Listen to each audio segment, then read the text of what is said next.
ini cara di public speaking. Jadi intinya kelas ini tuh ngajarin gimana kalian berhadapan sama audiens sebenarnya.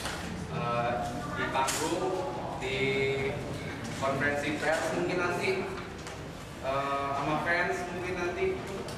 Gue minta satu orang maju ke depan sini, describe yourself, ceritanya teman-teman kalian ini produser musik.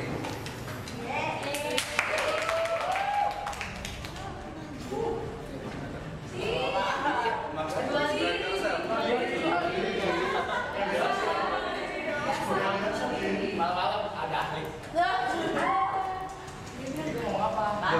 Gue penyanyi, mereka produser. Iya. Hey yo, di sini Daniel Mananta dan oke, gue harus agak pelan-pelan nih ngomongnya karena gue di sini adalah elemen surprise buat anak-anak di Nest Academy.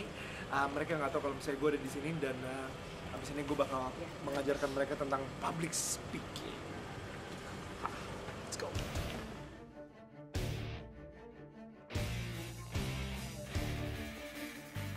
Nama saya Din, umur saya 20 tahun. Namanya? Maaf, nama asli. Jadi gitu. What's up? Kesian langsung duduk dia. Halo semuanya, apa kabar? Oh wow, ini tuh anak-anak dari Nest Academy ya. Tepuk tangan dulu buat semuanya di sini ya. Itu tiba-tiba kan kita kirain kayak biasanya kita ngumpul terus ada lawak-lawakan gitu kan. Kadin jadi bahan hari ini. Dan ternyata waktu Kadin lagi ngelawak di depan lagi presenting dirinya, tiba-tiba Kak Daniel tuh datang dari belakang dan itu wah, kaget banget. Itu aduh dia itu cute banget gitu. Oke, perkenalkan gue Daniel Mananta dan hari ini gue bakal jadi guru kalian di public speaking. So, tadi disuruh ngapain aja by the way? Tadi lu disuruh ngapain? Jual diri, oke. Kalau misalnya tadi lu jualan diri gitu, di sini ada yang mau beli, harganya berapa?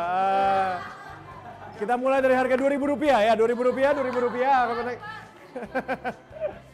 Pas Daniel datang tiba-tiba, aduh ya ampun seger banget ya orang ini ternyata gitu. Di TV lucu, ternyata aslinya tambah lucu lagi gitu. Oke, so hari ini gue akan ngajarin kalian. Yang pertama mungkin yang pengen gue ajarin adalah ngomong di depan ruangan. Oke? Ketika masuk di depan ruangan, paling penting itu lu langsung lihat orang yang ujung paling belakang. Oke? Habis itu lu sapu ruangan ke orang yang ujung paling belakang lagi. Dan habis itu baru mata lu ke depan. Oke? Nah, itu gunanya buat apa? Kalau misalnya lu ngeliat ke itu, orang yang di belakang pun langsung yang, hah? Ada apa nih? Kayak gitu. Biasa orang di belakang tuh suka yang nggak perhatiin gitu di depan ngomong apa. Cuman ketika lu langsung ngeliat tatap matanya, dia langsung oh oke. Berarti gue bahaya nih kalau misalnya gue nggak sampai perhatiin gitu. Nah, abis itu lu sapu ruangan ke yang paling ujung di belakang kanan. Dan terserah lu dari kanan bisa dari kiri juga. Dan habis itu langsung ke depan. Supaya semua orang, jadi kayak lu udah nge-grab satu ruangan. Itu ngomong di depan orang banyak. Kayak sekarang ngomong di depan TV. Misalnya lu lagi jadi presenter, lu ngomong di depan.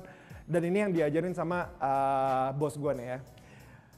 Kalau misalnya lu lagi interview orang di TV gitu ya. Misalnya acara musik gitu ya. Ingat, bintang tamunya adalah si orang ini, bukan kita. Itu penting banget, harus diperhatiin banget. Lu ada di TV untuk nginterview satu orang bintang tamu, dia adalah bintangnya, bukan kita. Jadi kita sebagai presenter paling dilarang itu gampar-gamparan sama presenter lain misalnya, dansa-dansa alay misalnya, atau apapun gitu. Ya ini lu mungkin tahu gue ngomongin acara apa, tapi yang pastinya presenternya itu nggak boleh lebih besar daripada si bintang tamunya. Dan yang paling penting dan yang gue paling benci juga nih kalau misalnya ada orang, oke, kita sekarang sama band Niji, perkenalkan diri kalian siapa? Itu gue benci banget. Kenapa? Karena dan bos gue sendiri juga bilang itu dia benci banget kayak gitu. Kenapa? Itu artinya si presenternya itu sangat bodoh sekali sampai dia nggak hafal nama-namanya kayak gitu. Dia pengetahuannya kurang, dia nggak tahu apa yang diomongin, and si presenter tersebut tidak akan terlihat smart. Misalnya gini deh, misalnya anggota Smash gitu ya, lu pasti hafal semua gitu. Jadi ketika lu, oke, sekarang ini kita sama Smash, ada bla bla bla bla bla bla bla Morgan. Oke, jadi misalnya gitu kan. Jadi ya lo harus udah tahu semuanya si anggota Smash itu gitu, si 7-7-nya gitu kan.